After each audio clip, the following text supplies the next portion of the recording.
Kita sering banget kan dengar berita soal banjir dahsyat di Sumatera, tapi ini bukan sekedar cerita tentang hujan deras loh, ada kisah yang jauh lebih besar di baliknya. Sebuah kisah tentang sistem yang udah mengubah wajah pulau itu selamanya.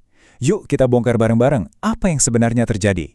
Coba deh bayangin ini, cuma dalam hitungan jam, bukan hari, kampung-kampung itu lenyap, hilang di telan air bah. Ribuan orang kehilangan segalanya dalam sekejap. Ini bukan bencana yang datang pelan-pelan, ini adalah perubahan lanskap yang total dalam sekejap mata. Skalanya luar biasa besar, lebih dari 1 juta orang kena dampak langsung. Dan ini bukan cuma di kota besar, tapi juga di daerah-daerah terpencil yang akhirnya terisolasi total. Biar kebayang ya, area bencananya tuh mencakup 3 provinsi, itu lebih luas dari seluruh Pulau Jawa. Nah, disinilah pertanyaannya muncul. Kok bisa sih hujan beberapa hari doang menyebabkan kehancuran yang segininya? Jawabannya sebenarnya sederhana. Hujan deras itu cuma pemicunya. Cuma tombol on-nya aja. Akar masalahnya jauh lebih dalam dari itu. Jadi, apa yang sebenarnya terjadi? Oke, pertama-tama mari kita lihat dulu skala kehancurannya. Biar kita semua paham, ini tuh bukan banjir biasa. Ini adalah kelumpuhan total yang melanda 3 provinsi sekaligus. Ini bukan sekedar gangguan kecil, ini benar-benar kelumpuhan total. Ratusan jembatan yang jadi urat nadi konektivitas hancur, listrik padam total, sinyal komunikasi hilang, jalanan ketutup longsor, dan akibatnya puluhan ribu warga terisolasi sepenuhnya, terputus dari bantuan dan informasi apapun. Nah, ini yang membawa kita ke pertanyaan kuncinya. Kenapa tanah yang seharusnya bisa menyerap air hujan justru melepaskannya dengan begitu ganas? Gini cara kerjanya. Gampangnya ya, idealnya hutan yang sehat itu berfungsi kayak spons raksasa. Dia menyerap air hujan, lalu melepaskannya pelan-pelan ke sungai. Aman. Tapi realitasnya sekarang, lahan di sana itu udah kritis dan gundul. Akibatnya, air nggak meresap, malah langsung meluap ke bawah tanah, bawah bebatuan, dan menciptakan banjir bandang yang mematikan. Hutan itu beneran deh, spons alami dan kanopi pelindung kita. Tanpa keduanya, nggak ada yang bisa ngerem laju air. Air cuma punya satu pilihan, turun secepat dan seganas mungkin, melahap apapun yang dilewatinya. Jadi, gimana ceritanya kita bisa sampai di titik separah ini?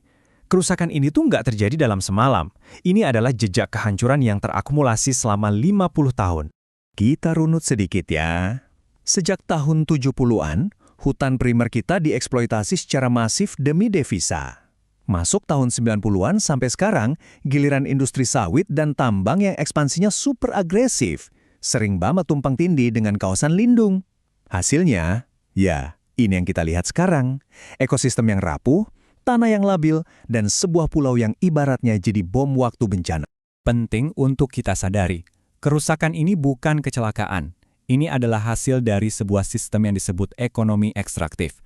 Sebuah model yang, mengorbankan masa depan kita semua demi keuntungan jangka pendek. Apa sih ekonomi ekstraktif itu?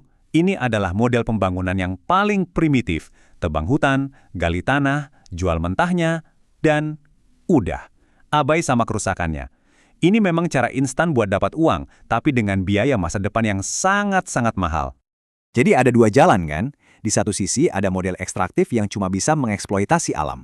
Di sisi lain, ada model ekonomi yang membangun nilai dari inovasi dan otak manusia.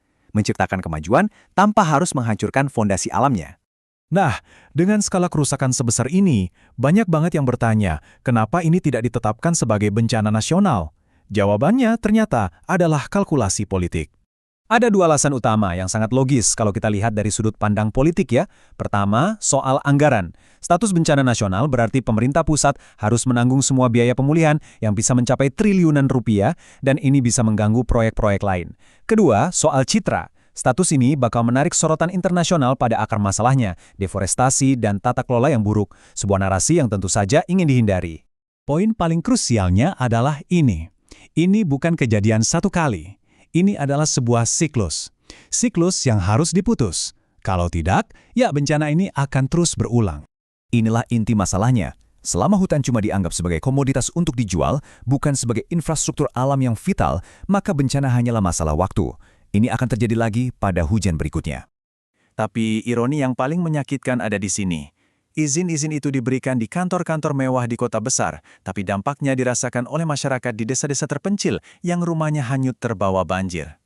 Karena di balik semua data dan politik, korban sebenarnya adalah mereka. Keluarga, anak-anak, manusia biasa yang hidupnya hancur dalam semalam. Dan mereka tidak pernah punya suara dalam keputusan yang menghancurkan hidup mereka. Ini menyisakan satu pertanyaan penting. Kalau tidak ada perubahan yang mendasar, pertanyaan ini akan terus menghantui kita semua setiap musim hujan tiba. Sampai kapan siklus bencana ini akan terus berulang?